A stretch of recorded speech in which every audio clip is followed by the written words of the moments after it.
death isn't real to us. What is it? It's highly trained method actors every 17 seconds are dying in our faces. Ah!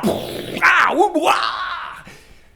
Turn the channel, and then all of a sudden you've got a professional standing in an Iowa cornfield that is completely dead for miles. It's just yellow. And a poor farmer there, and they're having an interview, and there's a lot of sentimentality, and it's a very tabloid kind of sad situation, and the whole time that professional meteorologist or whatever he is assumes that the drought in the Midwest right now in the United States is a standalone tragedy, which is also what we got from the Brahmaputra River in northeastern India a few weeks ago, when 2,000 villages and hundreds of people lost their lives. And before that, it was the Colorado, the wildfires, and before that, this string of disasters. Each one is a separate, standalone event. Because we can't tell that story, that larger story, that really involves life and death. That larger story. It's a big story. We haven't had a story like that for a while to believe in. It would take some work, maybe. It's a bigger story than the United States of America, for instance. It's a lot bigger than my career. It's a lot bigger than...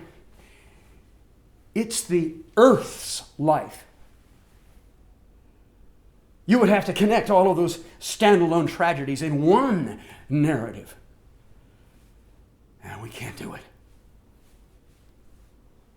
I picked up a magazine the other day, and I got it. There was an article there by Bill McKibben. He said something very simple. He just noticed some research. We have right now 2,700 billion tons of fossil fuel that has been discovered beneath the surface of this planet by oil companies, by countries like Kuwait and Venezuela and so forth. It's there. We can only allow 20% of that fossil fuel to be burned. Or we will be burned. We will be the lake of hellfire. Even with just 20%, we've got problems. Even with just 20% coming up into our houses, into our power systems, we will lose whole coastal cities. We will have a radical increase in the temperature, which is already hot this summer. But if we burn any more than 20% of it, it's science fiction land. It's death. It's the apocalypse. It's the thing that we cannot describe right now because we don't believe it. But something in reading that article, something made me feel like I got a jolt. Suddenly I was living in the present tense because I did know the danger. There's death out there, right there. There's life here, death there. And there's a fire in the middle. Fossil fuel burning. And we can't put that fire out.